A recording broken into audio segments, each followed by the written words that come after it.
হরে কৃষ্ণা, সবাই কেমন আছো বলো? তো এই তো আমাদের গাছে লিচু এবার বেশি এক ধরেনি, যে কটাই ধরেছে তো মোটামুটি পেকে গেছে। তো আমি এখন গোপালের জন্য ছিঁড়ছি, গোপালকে আগে লিচু দিয়ে এনে পুজো দিব, তারপরে সবাই খাবে। তো এই তো আমি ঠাকুরকে পুজো দিয়ে দিয়েছি। আর কালকে রাত্রে প্রচন্ড ঝড় হয়েছিল, এই দেখো না এক ডালি আম পড়েছে।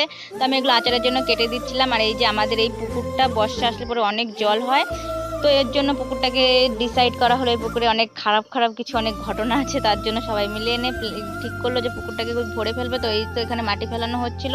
আর বিকেলবেলা আমি যাচ্ছিলাম একটু দোলং মোড়ে, আর আজকের ওয়েদারটা এত সুন্দর ছিল মানে কি বলবো। তারপরে আমরা আবার আমি পিসি আমার একটা বোন সবাই মিলে আবার একটু আমরা বিকেলবেলা প্রত্যেকদিনই আড্ডা দিই, তো আমরা এসেছিলাম। আর এখানে দেখো না মাটি কেটে নিয়ে কি করেছে মানে পাহাড়ের মতন, তো ভিডিও করে দিচ্ছিল। আর এই যে আমাদের ক্যামেরাম্যানের অবস্থাটা দেখো একবার, ও যেহেতু লজ্জা পাচ্ছিল আমি চুপ করে ভিডিওটা করেছি। তো রাত্রেবেলা ছিল ফুচকা। তো আজকের মতন ব্লগটা এইটুকুই, দেখাচ্ছে নেক্সট কোনো